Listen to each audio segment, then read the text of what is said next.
Hi, everyone. Welcome back to another episode of the Daffodil Diaries podcast with the SFU Canadian Cancer Society. I'm Sophie and one of your co-hosts and marketing co-lead of the club. And I'm Rhea. I am one of the co-chairs this year for SFUCCS. Welcome to our second episode of January. As you can see here, we are joined with a beautiful special guest, Arisha. Hi, guys!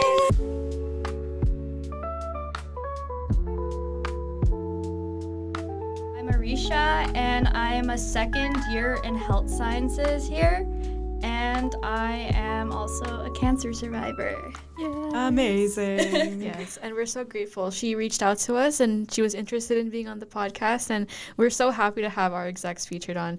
And guys, she's actually an exec. She is one of our beautiful fundraising coordinators, and we're so grateful to have you here. What has your experience been like with us so far, since it's your first time? Be honest. Okay, it's honestly been really amazing. I know it sounds super cliche, but I'm really glad I found a community who's on the same page as me about these things, and it's just I love making new friends, especially if they have if they're going for the same initiative as me. So I really liked it here. I really like being a fundraising coordinator. It just makes me happy. Yeah.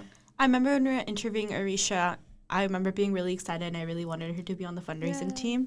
So I'm really glad that you accepted it and that you're on our team. Yes. And even before meeting her in person, I saw her meet the team photos, and just basing off of her vibes and her energy through Slack, I was like, she's so cool. And she's just this so magical also in person. So we're very grateful to have you on the team.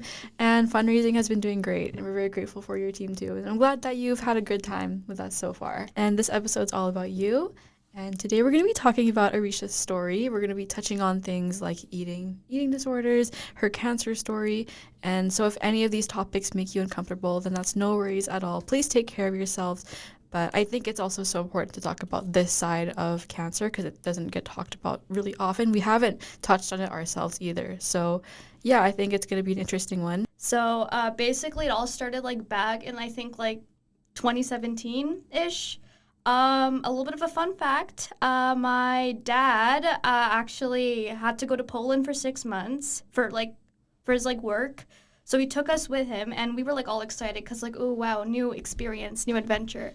So basically the first few months there, it was all fine. I was doing fine. I made new friends at a new school there. It was going great. And then I think in January of 2018, I started experiencing really bad hip and leg pain. And it basically wouldn't go away. And then I started developing fevers as well. I started developing night sweats. And then my mom was like, okay, yeah, this is not normal. So we went to the emergency room in Poland.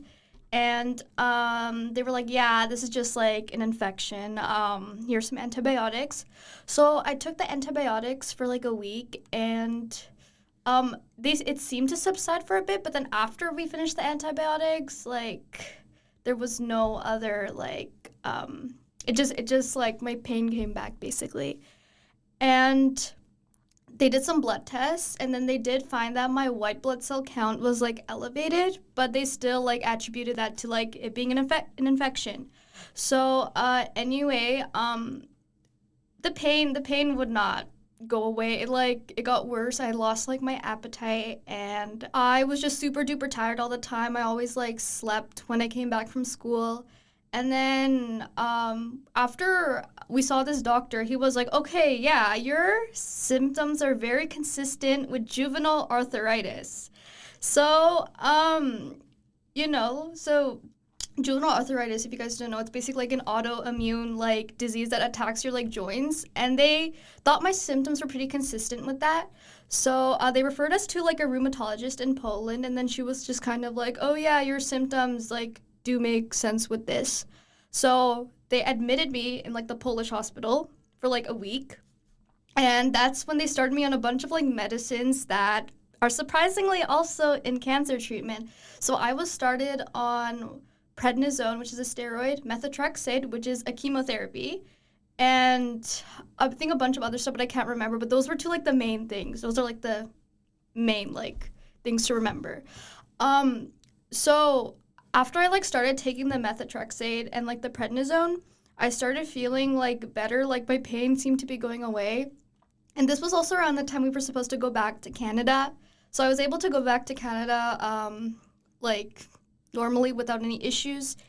And then like April, like I seemed to be doing like fine at that point. I was still like tired and stuff, but like when we were set to like see like a rheumatologist at BC Children's actually, like I think at the end of May.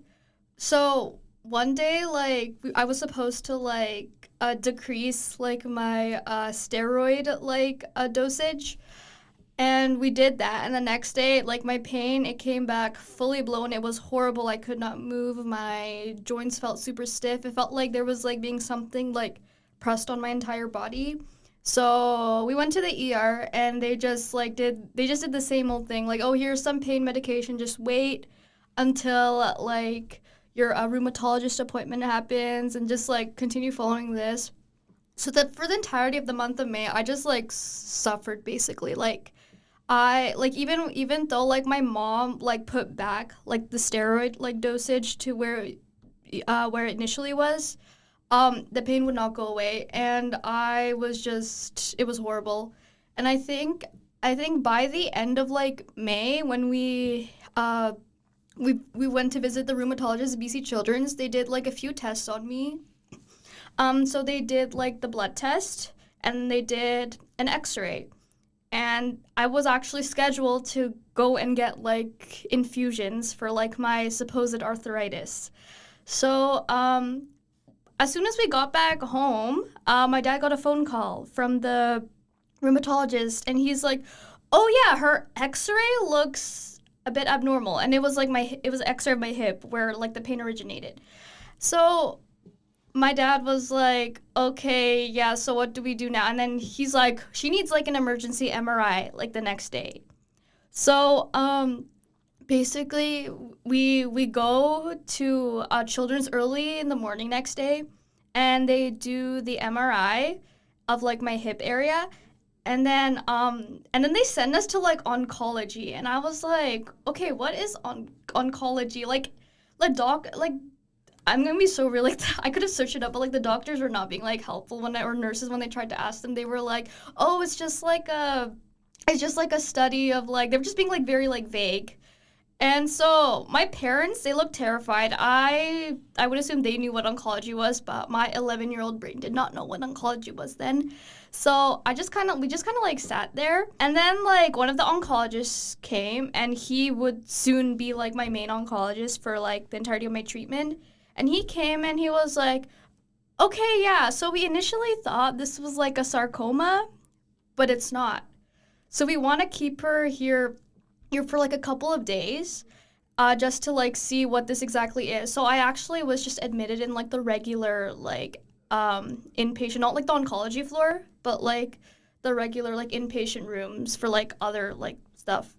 So basically I was admitted, and at this point I could still barely move. I was basically like bedridden at this point, and I was just wheeled around everywhere if I wanted to go somewhere.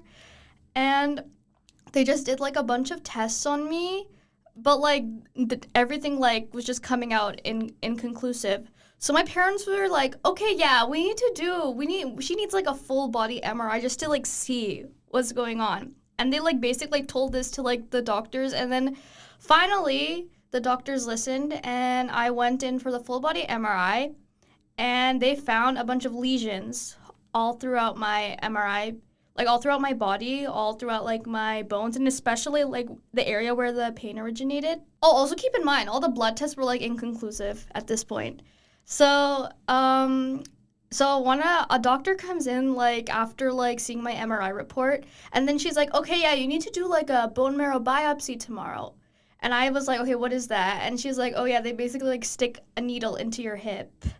And they just take out, like, the bone marrow, and they examine it. I'm like, oh, okay. And this was, like, the first time I'd be, like, put to sleep. So that was interesting. So the next day, we get up early, and I do, the bone marrow biopsy. And a couple hours later, my mom, I think she was like pulled in by the doctors, and then she she comes back with like the oncologist I saw like a few days earlier, and then this like nurse, and then they tell me I have acute lymphoblastic leukemia, and I was like, okay, what is that? And they just explain it's like a type of blood cancer that's really common in like children. So I'm like, oh, okay then. And I initially had no reaction. I was still 11. I didn't really understand that much, so I was just kind of like, oh, okay. And then I saw my mom. She was like in tears. So after I saw her cry, I started to cry too, because I was like, okay, yeah, this is pretty serious. A little bit of like a funny story that me and my family laugh about it now. My dad was actually like out when the doctors like told my mother and I the news. So he didn't find out then, but he like came into the room and he was like, okay, why is everybody like so upset? And I'm like, hey Dad, I have leukemia. And I just said it so bluntly, like. And he was just, like, so shocked that he just, like, left the room. And it's, like, the way I said it was, like, no emotion, even though, like, everybody else in my room was, like, depressed. So, typically, when people who have, like, leukemia, when they get diagnosed, they usually have, like, a blood test. And that's when they find it. But for me, the reason why it didn't show up in, like, my blood tests is because, like, remember I told you that I took the prednisone and the methotrexate. Those are actually key in treating acute lymphoblastic leukemia. So that's why it did not show up in my peripheral blood count. So that's why like there was all like a huge like mishap, and that's why it took me so long to get diagnosed. I was even misdiagnosed at one point. So yeah, that's basically how I got diagnosed. Personally, for me, that was already a lot to process, and I'm just thinking about you and how much you and your family had to process. I can't help but think of how it started in Poland and having to deal with the healthcare system in Poland. I'm assuming there's also language barriers over there and so many other logistical things. And after that, just so many things after. And so many things happening so quickly. We also had to like pay out of pocket for like a lot of like because like healthcare is like not free there. So there was that. I was gonna ask like the frustrations with being misdiagnosed, and it's like, well, I got treated for this diagnosis that wasn't even real, and then that kind of added on to not finding your cancer more faster. So like kind of like what are your emotions and like thoughts towards that misdiagnosis? So like at the time I was like a kid, I didn't really think too much about it. I would assume my parents were a lot more frustrated that I wasn't getting a diagnosis. But like looking back, like I can see there was like some like gaslighting and like stuff regarding like my pain. Like I think some doctor said I was like faking it to get out of school, which what? is I know. What? I know. But yeah, I can it was, I assume it was really really like frustrating for like my parents and like all my family because I was not getting like diagnosed. They weren't finding anything. I've noticed like especially as a child, your problems aren't taken as seriously, and it's like that makes me so mad that they're trying to dismiss it. It's like, no offense, you're working in a children's hospital. Like, you should be more sympathetic and understanding and actually being proactive. If a child is coming to you and complaining about this repeated pain and just, like, clearly your test results are showing something. Like, why aren't you taking it more seriously or being more proactive? And I think that's still, like, such a big issue till this day, especially in adolescence. I feel like they're just, like, dismissed and whatever. It's like, what do you know? Like, it could just be growing pain or whatever. Like, growing pain was definitely one of the things they suspected. Yeah. It's like, well, no. Like, you should be doing further investigation. Yeah. Especially if it keeps on coming back. I feel like the saving grace for me was, like, the prednisone and, like, the methotrexate. Because those actually kept, like, the cancer cells in my bone marrow, and it didn't, like, allow it to, like, spread, like, to vital parts, which, like, my brain and, like, other organs and stuff, which I consider basically, like, a blessing. But if it wasn't for that, it would. I do think it would have still taken a long time to get, like, diagnosed with those symptoms particularly. Following that, what were some challenges that were associated with your diagnosis, and how did you learn to kind of cope with that? What were some coping methods? Speak your truth. A lot of the memories, like, after I got diagnosed is kind of hazy, but I do remember that, like, I think shortly after I started chemo, I was able to, like, my pain just, like, went away suddenly for some reason. I don't know the science behind that, but anyway. I remember, I think, like, Because, like, if when you get treated for, like, the type of leukemia I had, they keep you in the hospital for, like, a month to do, like, really intense treatment. And I remember they let me and my family out, like, one day to, like, go to a park and stuff. So we, like, went to a park, and then a bunch of, like, my cousins and, like, my friends were there, and my sister was there. And they were all, like, playing with, like, the Frisbee and stuff. So I attempted to, like, run after them, but then I, like, fell. Because I was super dizzy. I didn't realize, up until that point, I didn't realize that how much the treatment affected, like, my stamina and how I, like, lost the energy I once had. But, yeah, so that bummed me a lot. When it comes to, like, losing hair, I don't think I was upset about it that much, just because I was, like, 11. If I were to have it like now rather than at 11, I think I would be more upset about losing hair than back then. So I think there's like that as well. One thing that did bum me out a lot though was that, like, at the time specifically, was that prior to like getting sick, I really loved to like draw and stuff. Like, I really like making like my own characters and making up like a story about them. I just really like doodling in general. And then when I tried to put, like, a pencil to, like, paper, I think after I started treatment, my hands would just, like, shake uncontrollably, and I could, like, no longer draw, and that just made me, like, super upset. And I couldn't, let alone write. I couldn't write as well.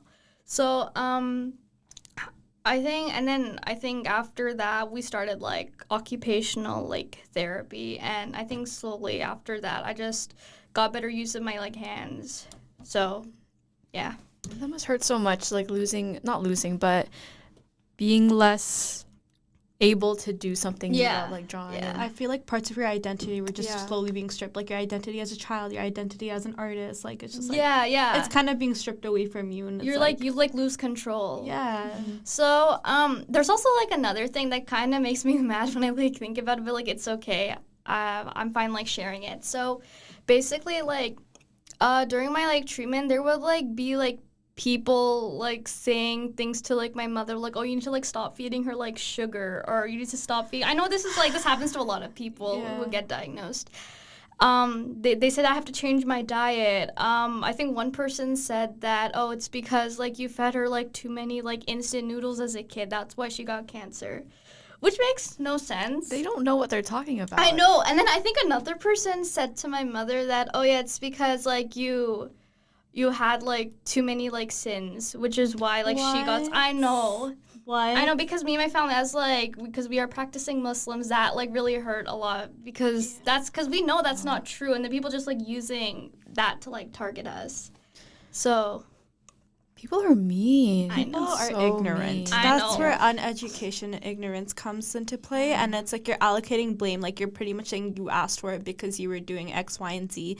And it's things that aren't even true. And it's like, where is your imagination going that you think you can be saying this to someone? Like, it's so insensitive. It's disrespectful. And again, like, they're putting blame onto you guys. Like, saying like, oh, well, you caused to have cancer. Like, what? Like, what? Make it make sense. Especially with, like, being minorities, I feel like it's so common within our culture. Yes, yeah.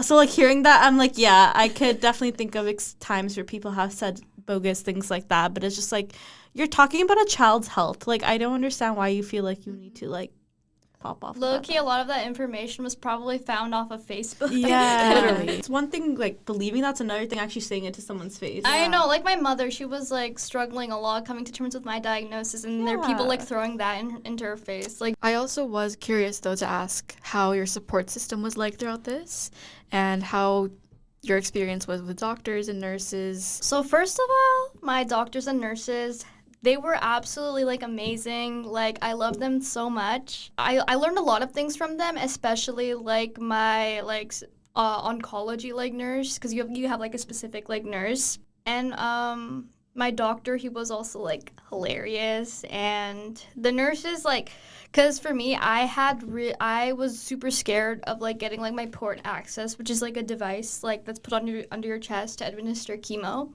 So my nurses taught me so many like coping mechanisms to like deal with that, and they're just like awesome, amazing like human beings, and I'm forever indebted to them. And that's why I was like pretty upset when I like left like children's to move on to adult care, cause children's they're amazing. I've heard so many great stories from the children's hospital Yeah. staff, also from the previous episodes as well. So I'm really happy for you that you had a good experience with them. As for my family, they were also like pretty amazing as well, cause like my dad, he literally bought me whatever I wanted when I was sick, and because like he just wanted to like see me happy while I was like suffering. Then my mom, she was basically my rock. She like took care of me like all the time. Like she made sure I was like okay. And then my sister, who was I think she was only 9 years old when I got diagnosed. And she like tried to do her best as like a 9-year-old to like help support me and stuff like that. So I'm honestly like super grateful for like my family for that. And I've also have like some friends. Like I have a childhood friend. She literally like came like I think she would come in like the middle of the night when I was like feeling upset. And she would like just stay until like 3 a.m. and just talk with me, and it just made me feel like I was just like a regular kid again and not sick. It's rare to like hear like a friend, especially around that age, that's like really supportive, and like no person knows how to deal with someone's diagnosis, even yourself. Like you don't know how to like navigate through it, but like that didn't stop this person from coming through and just being there because it's you. So, you know. I also heard you went to Camp Good Times. Oh, That's how you met our beautiful guest, Julia. Oh yeah, Yes. Julia, if you're seeing this, I say hi. Yeah. Oh yeah, Camp Good Times, absolutely wonderful organization. I started going there I think in like 2019 as like a camper, and then I went to like their teen camp for like 3 years. I met a wonderful community there. I met like so many people who knew exactly what I was going through, and yeah, like I'm so grateful for like Camp Good Times, and I'm actually also going to like the winter retreat soon, which they hold like I think every beginning of February, so I'm super excited for that. That's so That's soon. so exciting! Yeah. I enjoyed that they have like events for like all ages. It doesn't Yeah, they just do. stop once you like age out. They or also whatever. they also have like things to like support like siblings who've had cancer as Yeah, well, which yeah. is like super amazing. I think it highlights that like even though like yeah you survive, you don't have cancer anymore, that doesn't mean your journey still isn't at a hold. Like you're still dealing with the repercussions of that. Yeah. So as we mentioned in the beginning, we are going to be talking about food and eating disorders, because I know that's something that was a part of your journey. And before we even begin, I just want to thank you for reaching out and speaking about this. It's really important we talk about things like this because there's so much to cancer that people might not expect. So a bit of background information, like before I got sick. So growing up, I was always like, I wouldn't say like on like the slim side, but like everybody in my community made me like think so. Like they'd always like tell me like, oh, you're not eating too much. And I was also like a really picky eater at the time, which is why I kind of like sort of stayed like slim basically. And I basically like associated that as part of like my identity as like being like just like being healthy, basically being slim equals being healthy back then, because that's how I was back then, and that's why, and people were basically like egging on to it by saying like, oh, you're too skinny, you're too slim, and I've heard this like since I was a really little kid, so it just like sort of like formed into like my brain, and it became a part of my identity. And then shortly before I got diagnosed, I did lose a lot of weight, so I was really I was not healthy then. And then as soon as I was put on the steroids, my body just changed like so fast in the span of like I think a few months. Because the thing about steroids is that they do make you gain weight, even though it's just water weight. So as soon as I started on the steroids, everything changed. I went if you look at pictures from me from March 2018 and July 2018, super duper different, because by then I'd lost all my hair, and I was basically I ballooned from the steroids. And because I actually started taking steroids like, what's it called? Like, before, like, I was diagnosed. So because I was on such, like, a prolonged dose of, like, steroids, that this, like, extra weight basically just stayed with me for the remainder of my treatment. So, yeah, and I think during my, like, treatment, I didn't really think too much of it other than, like, oh, yeah, it would be nice to, like, look like that again, because back then I was actually healthy. So I think towards, like, the end of my treatment, it was, like, also, like, the pandemic around the time, and, like, everybody was, like, cooped up inside, and I was just kind of like, oh my god, my treatment's almost done. I want to look like my old self again. And then my doctors have, like, consistently, like, told me, like, listen, as soon as you finish treatment, you will slowly, like, lose that, like, steroid weight. But I was like, but in my head, I was like, no, I want to, like, regain that control. I want to, like, take control of, like, my own body. So, because, like, I didn't have that control over these, like, last few years. So, I think, like, I didn't really do anything until, like, after my treatment ended. And I think as soon as my treatment ended, I just started, like, doing all, like, the unhealthy stuff. Like, basically, I didn't eat as much. I started, like, exercising so much. And as a result, I lost, like, a lot of weight in that span of time. And I was just, like, thinking to myself, like, I want to look like my old self again. I want to look like my old self again. I don't want to be associated with this sick steroid body anymore. I want to be healthy. And I just kind of took it too far, basically. And because this was also around the pandemic, there was also, like, certain, like, small things that also, like, contributed to it, like the glow up stuff, and, like, there were also, like a lot of my behaviors were fueled by, like, TikTok. And yeah, basically I just, like, took it, like, too far, and my parents were like, okay, yeah, this is not normal. And then they started taking me to a clinic, and slowly after that, like, I started to, like, recover, even though at the time I did feel it was too abrupt. But I'm glad they did it when they did it, because otherwise it would have actually, like, affected me, like, long term. So there's that. And the reason why I wanted to talk about this is because, like, I do think that, like, eating disorders within, like, cancer survivors is not, like, talked about enough, because your body changes a lot because of, like, treatment, and it's not just, like, the sickly, like, thin people you, like, see, like, on movies, but it can also be, like, you gained a lot of weight from, like, your medication and, like, fluids and stuff like that. And I just do think it's important to, like, talk about this, because mine stemmed from wanting to, like, look like I was healthy again, like, quote unquote healthy. That's basically, like, my story with my ED. Thank you for sharing that. Yeah, thank you. That's, especially with eating disorders, that's not something that's easy to really talk about, especially in front of us and, like, everyone. So thank you. Yeah.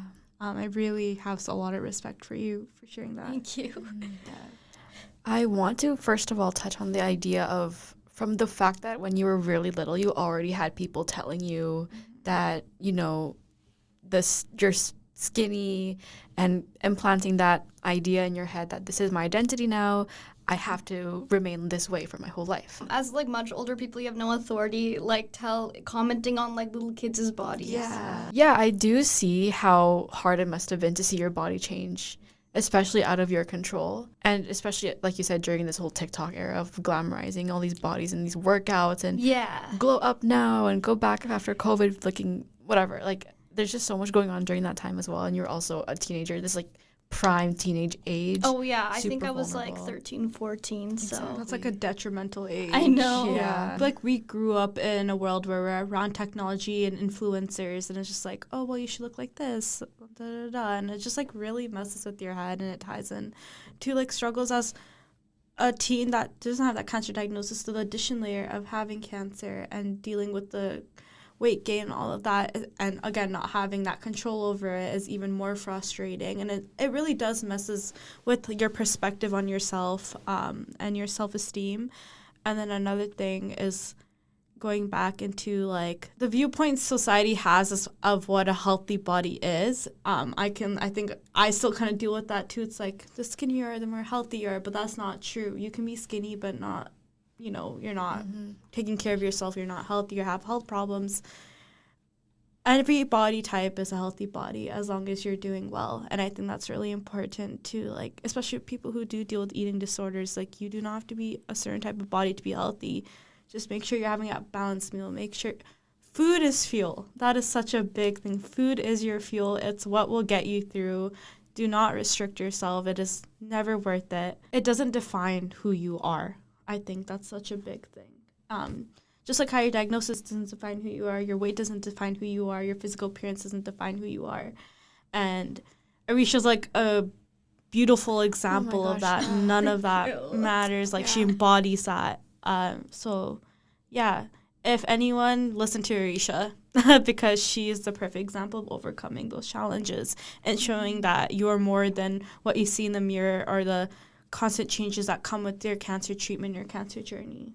Don't let your body define who you are. No, never. Despite what social media kind of tells you, especially during high school, especially 13, 14, that's when, like, changes happen and you really get into your head and boys and all of that. And it's just like, it gets so overwhelming. So, like, you're so inspiring. Little Arisha's inspiring to me now. Like, you know what I mean? Up until the Arisha she is today. Like, that is so inspiring because it's hard to navigate as a child. Like, I could really vouch for that. Like, yeah. And, like, adding on to that, I don't know if you had even any resources to navigate how to, like, what is healthy, what to do with my body. And did you have anyone to talk to about it? No, it's because, like, I just, like, hid it from my parents and stuff like that. And, like, online, because I was still, like, pretty, like, impressionable back then.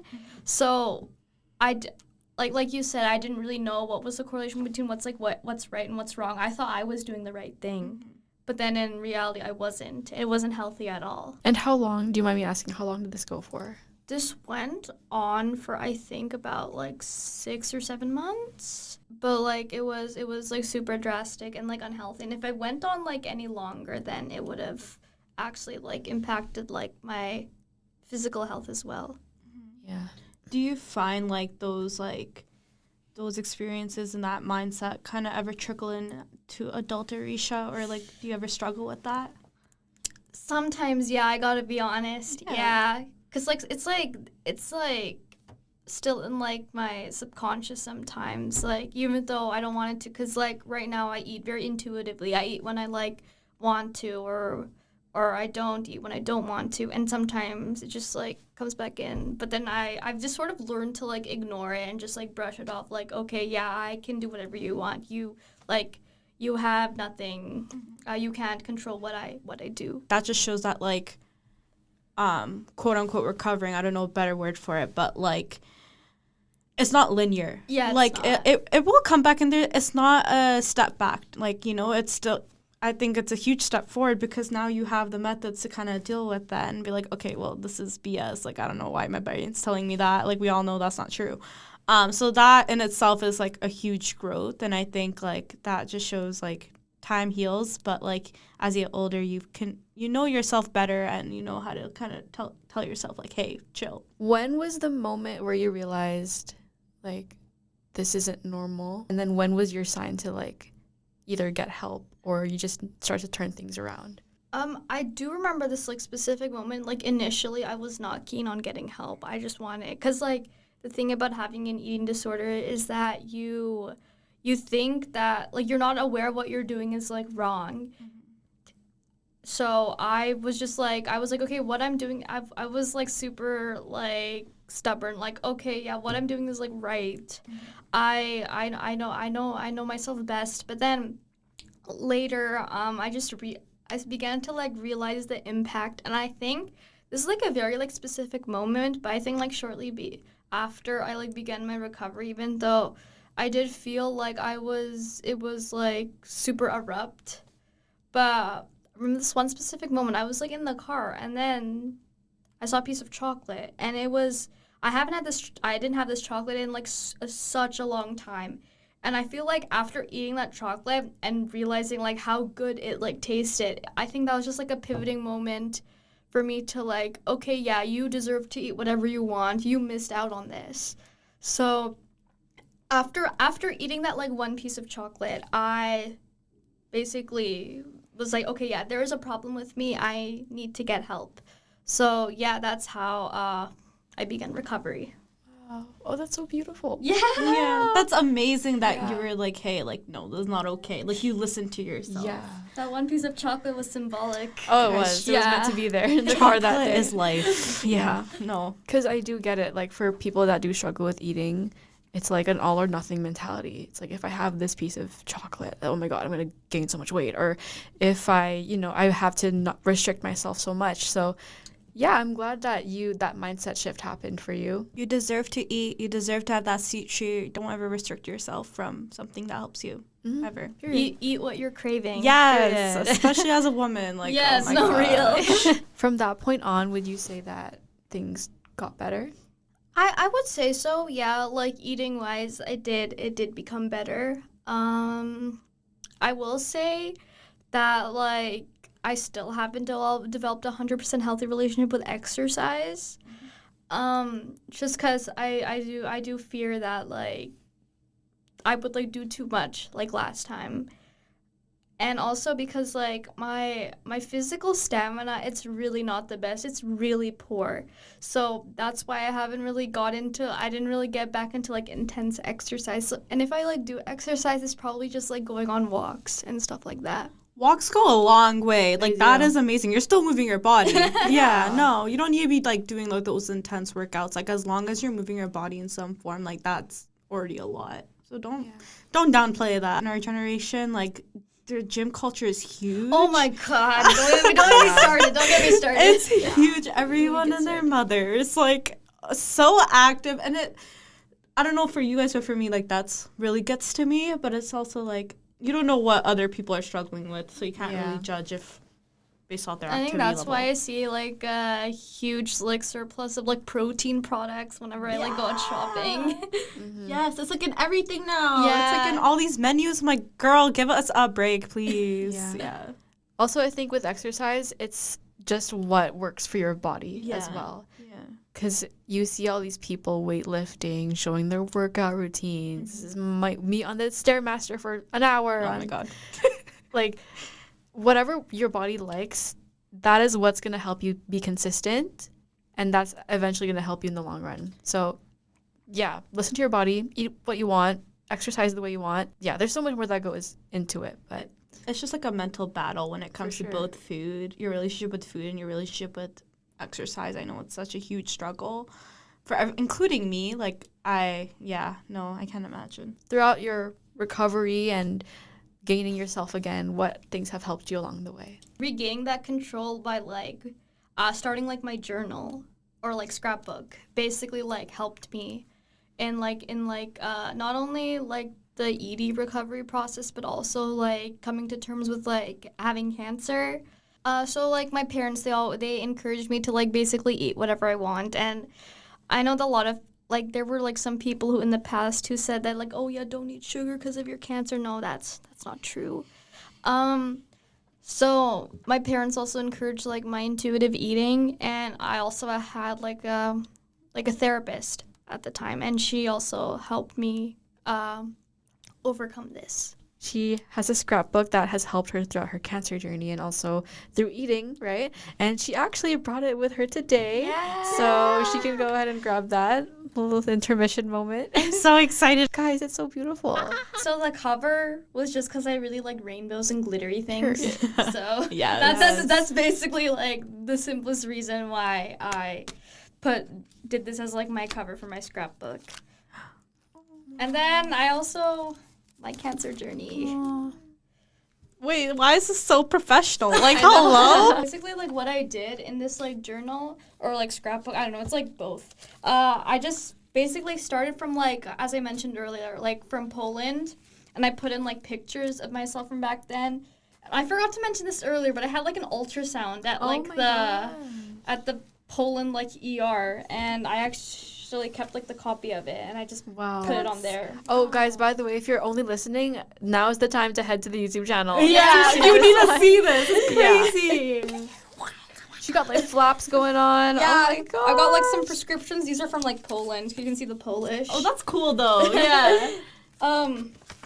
Yeah, more prescriptions and oh yeah, there's me. Like I think I went through like physio like therapy back in like Poland because they thought that would like treat like my hip pain. This is me in like the Poland like hospital, the Polish hospital. This is like my actual like hospital band that I wore. Ever since the beginning, did you already have the scrapbook in mind? Like, I'm gonna put my wristband here, or did it come later? I think kind of, yeah. So basically, ever since like I was a kid, I loved making scrapbooks and stuff like that. I love gluing like random stuff into like a page. It's something I still do like to this day.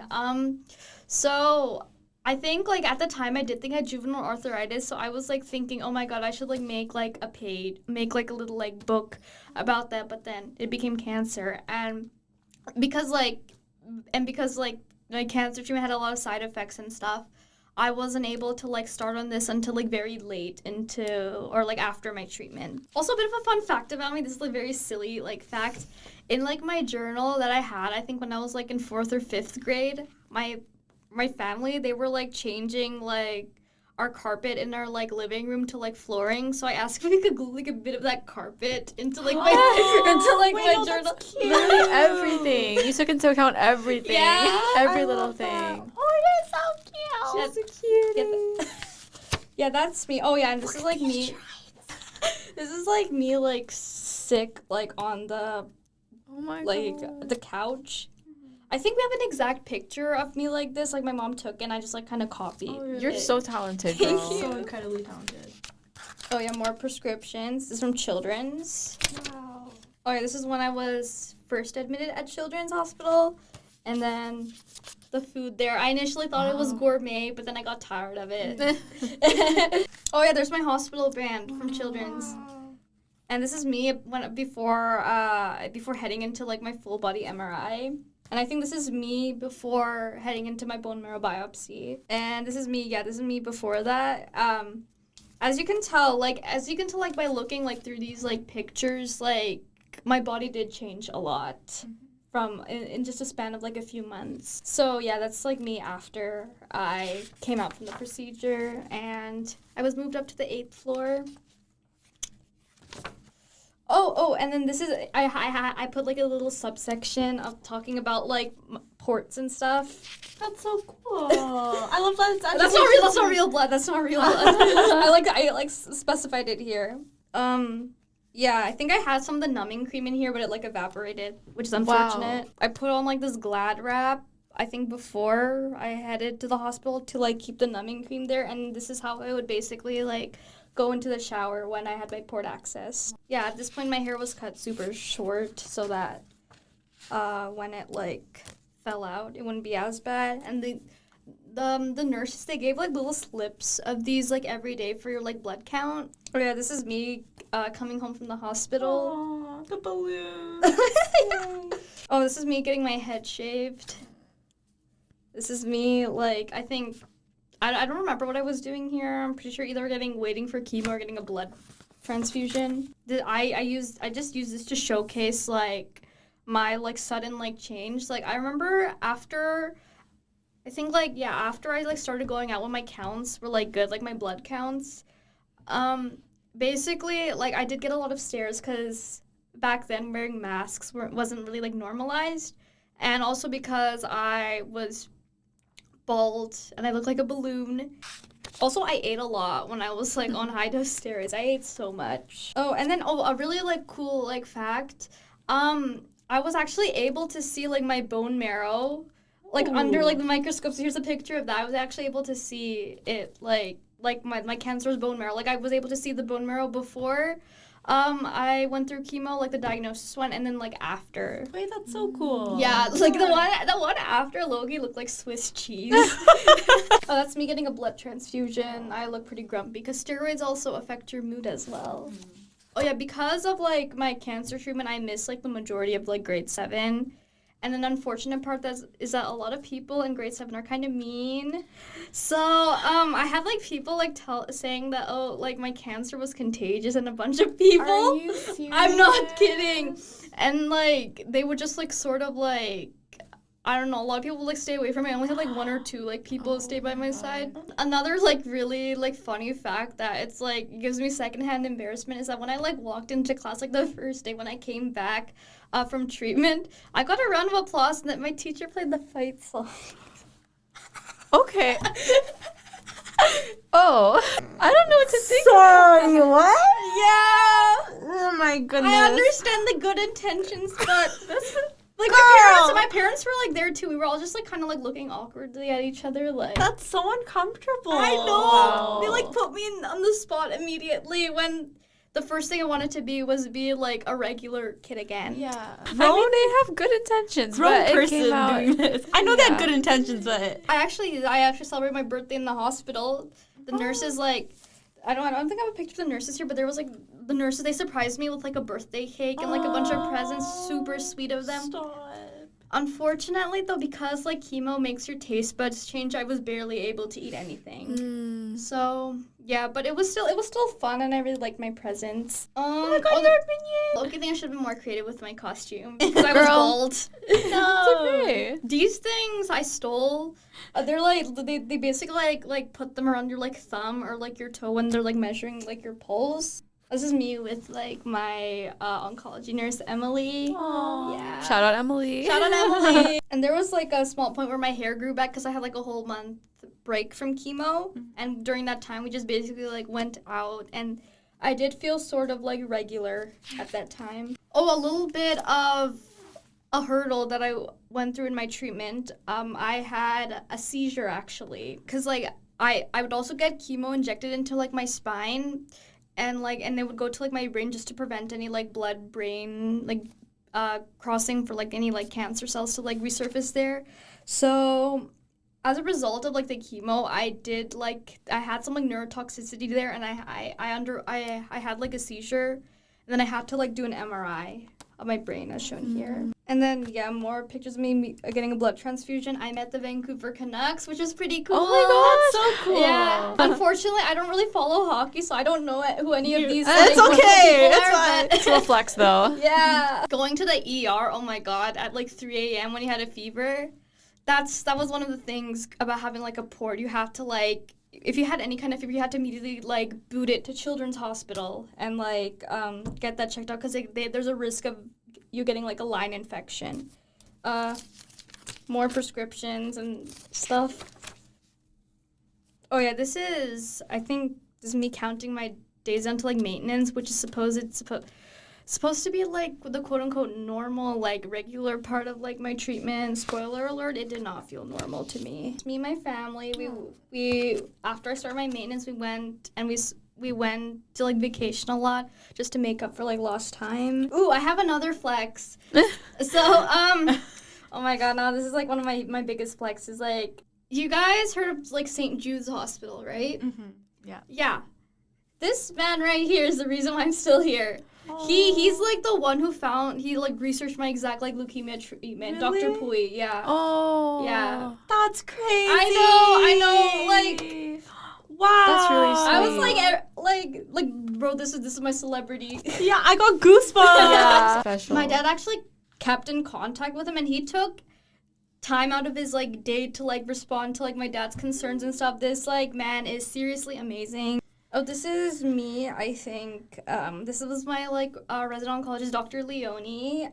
This is when she had to leave. She was, like, following through, like, my treatment up until, like, then. But it was, like, really sad to see her go because she had to go, like, back to, like, the Netherlands. So, shout out to Dr. Leone. Shout out. This is, like, I don't have pictures from Camp Good Times, but this is when I, like, went to Camp Good Times, and it was amazing. I started grade 8 while I was still in treatment, which was a time. I trick-or-treated in the hospital, which was pretty cool. I also had to get, like, an endoscopy because, like, a lot of the chemo pills I was taking at the time would cause, like, ulcers in my stomach, and Yeah, there's like a long list of like side effects that I endured some complications like during my treatment. I think this was during my very last like admission. Oh. Yeah, like cancer related admission. And I forgot what this is. This is like, I think like we gave it to like the blood lab, and basically we just got like first priority. Cool. Yeah. I also mentioned the fact that I also got into like cooking. Okay. Because of like the pandemic, because like we all like develop new hobbies and stuff like that. So I really got into cooking and stuff, which was really fun. Oh, and this is an exact picture of when I like started on the journal. Oh, like, wait, that's so cute. Yeah. This is like around the end of like my treatment, like my final lumbar puncture, my final IV chemo, and then me and my family, we had like a cake to like celebrate like my end of treatment. Oh yeah, and this is I got to keep my port, which was pretty cool. Oh, okay. Yeah. They let you keep so many of the things. Yeah. Oh, and then I had like a bit of like a hair growth thing. Wait, I love this. Yeah, so I basically it showcases like my hair growth from the second time I lost my hair to like I think like the end of treatment. Look at that thick full hair. Oh yeah, oh, so beautiful. I'm jealous. At this point, do talk a little bit about like my eating disorder here, how it like impacted like my relationship with like my body and stuff like that, because of like the cancer treatment. I also have to mention obviously like cancer like impacts you like mentally as well. Like, I have like panic disorder and an anxiety disorder, and I'm on antidepressants because of that. And I feel like without those, I would not be able to like talk about this as like confidently as I'm able to now. There's a little bit of a perk when you have cancer. You get whatever you want, and that includes a pet. That's so cute. Oh my god! I got a cat because like prior to that, my parents weren't even thinking of like getting pets or anything. But like they literally like they just wanted to like give me whatever I wanted after I got. Your parents are the best. I know they are. Gosh. So they got me a cat. Wait, is it a girl or a boy? It's a girl. Is she still with you? Yes. Yay, so What's her name? Cloudy. Oh, period. That's cute. Hey, Cloudy. So this cat ended up liking my mom more than me, and my Oh. mom. So funny. And then my mom was like, "Oh my god, now I love cats." So then we got another cat. As you should. That backfired on you. Oh yeah, and then here I put in like stuff from like Camp Good Times That's in 2019, like friendship bracelets. Oh my gosh. And Oh, I love that. I love this it. so much. I put in like my beads and stuff like that. And I think these are like when we went to family camp in 2021, which was really amazing. And yeah.